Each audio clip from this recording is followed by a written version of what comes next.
नमस्कार व्यूअर्स। और आप सब लोग कैसे हैं? आशा करती हूँ आप सब लोग अच्छे होंगे, स्वस्थ होंगे और मेरा शिव पुराण का पाठ अवश्य देखते होंगे।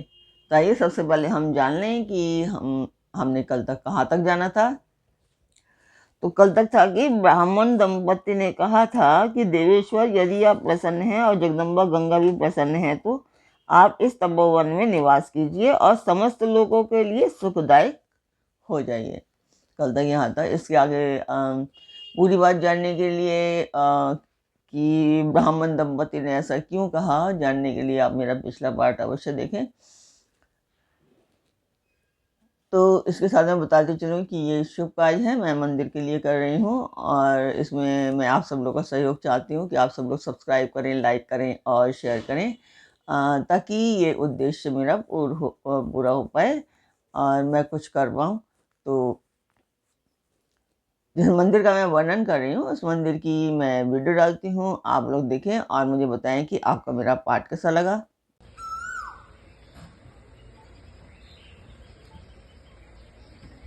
तो मंदिर की वीडियो आपने देखी, आपको पाठ कैसा लग रहा है कमेंट में मुझे अवश्य बताएं।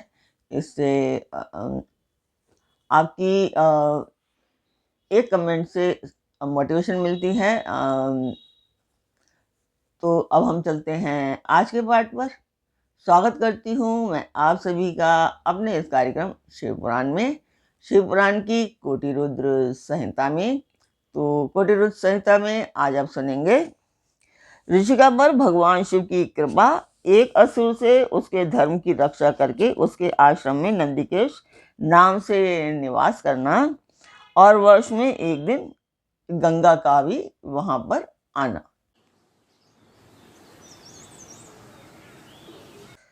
तो तदंतर श्री सूत जी ने जब बहुत से शिवलिंगों के कथा प्रसंग सुना दिए, तब ऋषियों ने पूछा, जो कथा प्रसंग हैं शिवलिंग के, वो आपने मेरे पिछले पार्ट में अवश्य सुने होंगे। तो उन्होंने ऋषियों ने कहा कि महामते सूत जी,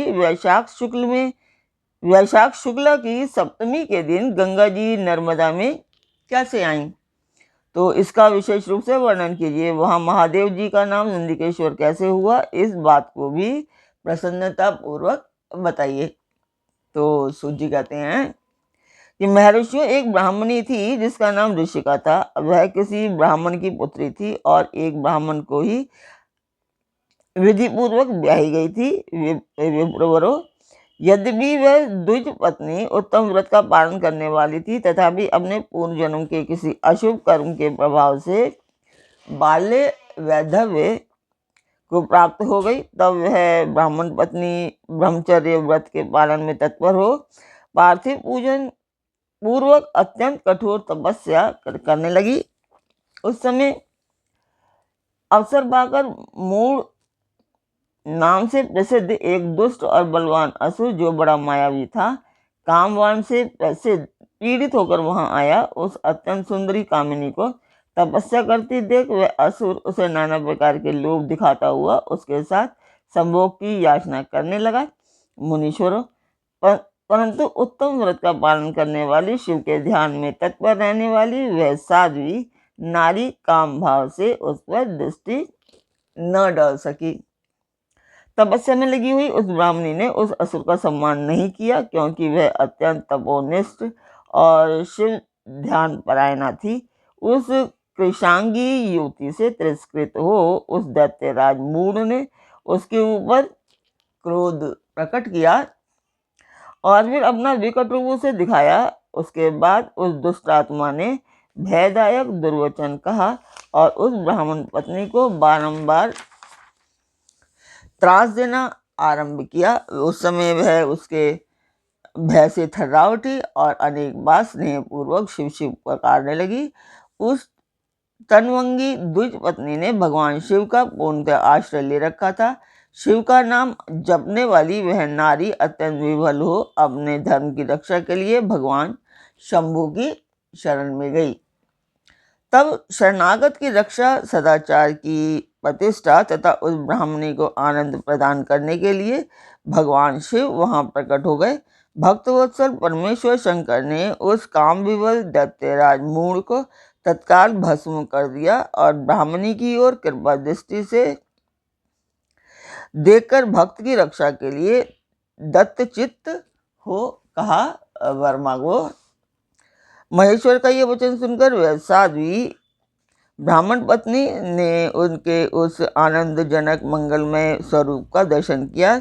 फिर सबको सुख देने वाले परमेश्वर शंभु को प्रणाम करके शुद्ध अंतःकरण वाली उस साध्वी ने हाथ जोड़कर मस्तक झुकाकर उनकी स्तुति की। ऋषिका बोली, देवदेव महादेव शरणागत वत्सल, आप दीन बंधु हैं, भक्तों की सदा रक्षा करने वाले ईश्वर हैं।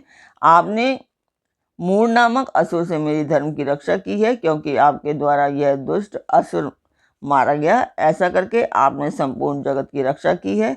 अब आप मुझे अपने चरणों की परम उत्तम एवं अनन्य भक्ति प्रदान कीजिए। नाथ, यही मेरे लिए वर है, इससे अधिक और क्या हो सकता है। प्रभु महेश्वर, मेरी दूसरी प्रार्थना भी सुनिए। आप लोगों के उपकार के लिए यहाँ सदा स्थित रहिए। महादेव जी ने कहा, ऋषिके, तुम सदाचारणी और विशेषता मुझ में भक्ति रखने वाली हो। तुमने मुझसे जो जो वर मांगे हैं वे सब मैंने तुम्हें दे दिए।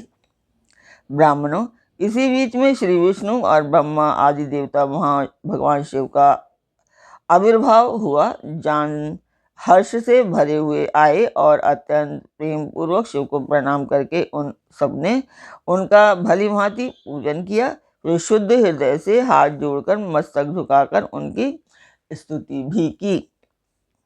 इसी समय साध्वी देव नदी गंगा उस ऋषिका से उसके भाग्य की सराहना करती हुई प्रसन्न चित्त हो बोली।